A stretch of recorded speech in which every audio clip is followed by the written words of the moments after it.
You're listening to If You Know You Grow the podcast. I'm your host, Chantel Braley, and I have over 15 years experience in marketing, e-commerce, and really all things creative.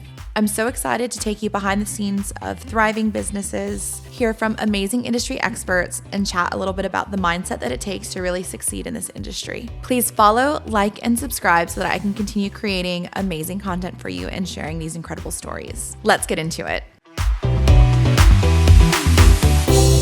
Hey everyone, we're here with a little mini episode at the moment because I want to talk about the shift in luxury behaviors and the shift in luxury goods, because it's very interesting to see purchase behavior completely changing across the industry. Now, I don't work with any luxury brands, right? Because Louis Vuitton isn't exactly knocking on my door, but I am a purchaser of luxury products. And I'm obviously chronically online. I feel like once you are a marketer for as long as I have been a marketer, you start to pick up on micro trends or things that are shifting, right? And everybody at the moment is talking about, the possible fact that there could be another recession. Obviously, inflation's been all over the place. And so many, like the ways that we perceive wealth obviously have changed as well. Statistically, there are huge ways to make gains, whether it's in a recession or like obviously the depression. I think there were like more millionaires made during that period than any other time. And it's because of the way that people use their money. However, right now, social media has kind of created this concept of making wealth a constant flex. And so much of it is bullshit, right? But then what happens is the ultra wealthy don't want to have the same exact things that the non-ultra wealthy have, or even just the people who maybe it's like old money versus new money or any of those things. But we have learned more than ever how to like hack the concept of looking really rich. Some people are doing it on credit. Some people are doing it because we have this concept of people are running multiple jobs. They're making more money, blah, blah, blah, blah. Some people are, in their 30s and still living at home, which is totally fine. I would still be living with my grandma if she was alive. I'm not even joking. Like, I would have no issue with that. Granted, I think like I would be obviously paying her rent, not the other way around. But by making all of these like luxury items that used to be inaccessible suddenly accessible, it's not because there's been a transference of wealth. It's just because that people spend money differently. I think, millennials and Gen Z, a lot of them have given up on the concept of buying homes, or, there's a lot of people who've made a lot of money on Bitcoin. Like, I guess investing is such a different concept and we have so much more knowledge than people did 20 years ago. Anyways, it just means that a lot of people have a higher disposable income, or they just have a lot of debt. I don't really know. And so things that used to be inaccessible are suddenly accessible. I remember in 2007, because shopping brain and everything will always relate back to shopping, I really wanted a Louis Vuitton Speedy. That was just what I wanted. I wanted the canvas one. I wanted the Damier Azur. Like, that was exactly what I wanted, and I would have done anything for that little bag, right? It was $750 USD in 2007. Current day, the same canvas one I think is like $2,800. I bought my leather one for $3,900 back in, I think it was 2022, right? That bag has increased in value, but also it was like limited edition because it's cognac leather and like blah, blah, blah, blah. Cost per wear is so low. Like, I feel like cost per wear of that bag would be less than $5. Great investment, right? But the $750 bag felt so inaccessible when at that time I was probably making $400 a week, right? Whereas I think current day, someone who is 17 is likely not making $1,100 a week to be able to get the bag. So the accessibility is actually completely different, yet they're still jumping on and doing it.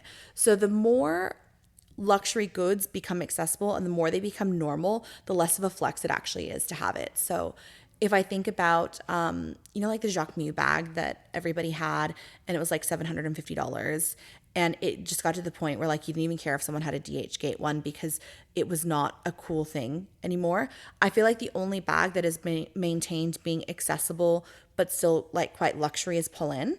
And I think that has to do with the fact that they're incredible quality, but they're also like very hard to get. So it's a little bit of a flex because it means you've been somewhere like Beverly Hills, or you've been to Spain, or you've gone somewhere to buy it, because you can't just go to your local Westfield and pick this up. So the shift that is interesting, and this is actually coming out and being reported statistically, is luxury goods have actually declined every single quarter, with like Chanel actually reporting like a 5% decline in sales in 2025, despite the fact that they're having price increases. Because every year someone's hitting us with a price increase. Why did I not buy a Chanel bag 7 years ago, right? Because I will not, like, even when I can comfortably be like 10 grand, no big deal, I'm not spending that money. Like, I just don't see the benefit in it. If I were offered a mini Kelly, I feel like I unfortunately would like drop whatever money if it was the exact color. But that's a girl problem, and I feel like people would get that. But the interesting thing is all of these luxury houses, which these houses predate probably anybody that's listening to the podcast, because I don't think anyone's great grandparents are on board. But these luxury legacy houses are seeing massive declines, despite the fact that they have leaned into every marketing strategy and would have the largest margins and above the line budgets that you could possibly fathom. And then the area where you're actually seeing huge growth is in luxury travel, right? Because travel is an experience. I can buy a handbag tomorrow and I can either in 2 years sell it for more. Majority of my handbag collection I've actually made profit on, because I'm very specific with the way that I buy and how I take care of things. Or I'll lose a very small amount, which basically was like, it was like on a lease. It was no big deal. Travel, however, if you think about the value perception in luxury experience, whether this is an epic lunch at Mimi's or, you know, a helicopter tour or whatever this is, you can't resell that. You have that as a memory, but an experience is only there in the way that you like, the way that you have it for that time. And I've like had some really cool experiences that I've spent money on, and I will never take those things away. And I think because I travel in such short sprints, I believe in luxury travel. Like, I was very happy that, you know, I paid for business on the way to the US, because when I go for 5 or 6 days, so I can't afford to be jet lagged. I could care less about being thrown in economy on the way back. Luckily, I was upgraded, so, you know, we got pajamas all around and it was happy days.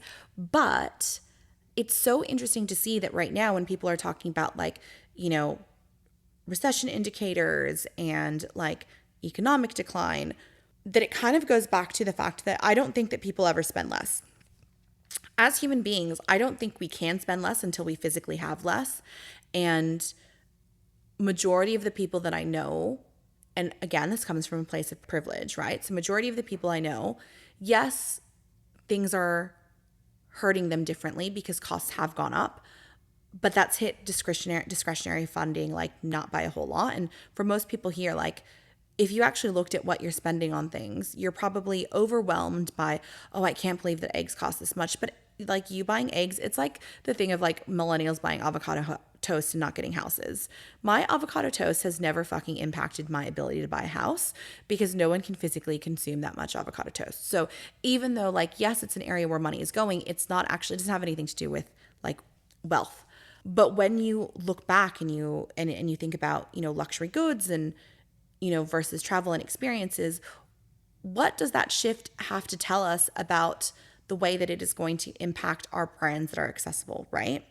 If you are a product that can go on those experiences, or if you are a product that is romanticizing the concept of experience, I think it's a really big challenge as marketers to no longer just sell a product, because you're not selling a product anymore. You're selling a lifestyle, you're selling an experience, you're selling a brand. If I think of someone who's done this really well, it's been July. Like, I probably have like 12 pieces of July. No one needs that much luggage, even if you travel as much as I do. But it's because of the fact that everything has created a necessity, but also because I do want my white trunk carry-on for when I'm traveling, because I'm investing in my experience to get there. So I guess the purpose of like seeing this decline is it's no longer about the brand. It's not about the logo. It's not about loud luxury, which is an interesting concept in itself, because we're entering out of the clean girl era, right? It's all about like, every trend is speaking to the fact that clean girl is dying, and it is the messy girl. I see millennials call it brat summer, and I'm like, fuck, guys, we've already been through that. Like, I hate to tell you that was like Charlie XCX, I think, is just about to release another album. So that was the last album. This era has also already hit. But I think it's just that being like a bit more sexy, a bit more fun, a bit more playful. That's why dirty martinis are trending on Instagram at the moment, which I love. Like, please continue to send me all your dirty martini memes. It's a part of my personality. But these shifts are shifting more toward luxury experiences. So how are you going to shift your marketing to make sure that your marketing is telling a story of a luxury experience for someone, even when you are just a product, right? I'm really excited to be working on a couple strategies where you're going to start to see this coming out, because it is about romanticizing the everyday. Even if your customer cannot jump on board that luxury experience, they still want to feel like they're a part of something. And it's not just going to be about the brand or the logo or, anything like that. I mean, CSB is a really great example. Like, I own this freaking wrap in every single color. There is not a single element of CSB branding, I think, on this. Maybe there's like a logo behind my neck or something like that. But CSB sells a particular lifestyle, right? They sell a particular aesthetic, which is like Rachel Dillon's just done such a phenomenal job. I mean, she's hired really strategically, and they've got a really powerful team across them. So again, a brand is only as strong as the people who are on the team. But that is the example of like, they're not selling a product, they're selling a lifestyle. So the purpose of this mini episode was to talk about the fact that like, it is very clear that the luxury industry in product is dying, and it's because it's no longer a flex to have something that's hyper branded anymore. And the reason it's not a flex is because everybody has it, right? So buy it, people are buying it because they want it, not because they want to flex. The flex is now coming in from the experiences that they're having, the restaurants they're dining at, the style in which they're traveling, the unique locations that you're going to. So knowing that this is a trend, and knowing that every trend is going to start at the top and diffuse down, what are you going to do differently with your strategy so that you are able to jump into those experiences and jump into this trend instead of being left behind? Because it's no longer about being quiet and elevated and boring. It's, where are you going? What is she doing? I'm always going to say she, because I love working with women-centric brands. What is she doing, and how is she getting there, and how are you a part of that journey? I'd love for you to send me a DM if you're experiencing this, or if you're seeing this, or if you're even seeing this in your own purchasing behaviors, because what made me so passionate about this little mini chat is the fact that I can see it in my purchasing behavior. Because like, I've got a wish list, right? I've got a couple things that I want, but I'm not like, oh, I really want to go shopping at Louis Vuitton today, or I really want this, or I really want that. So you can see that shift coming through even in my behaviors and your psychological behaviors as somebody who is a marketer, or even if you're just someone as a shopper. Like, those sit amongst a bigger trend. It's not by chance. It's something that's literally being engineered through, the bigger ecosystem of what's happening in our world. Well, let me know what you think, and I hope that you've enjoyed this. Have a great week.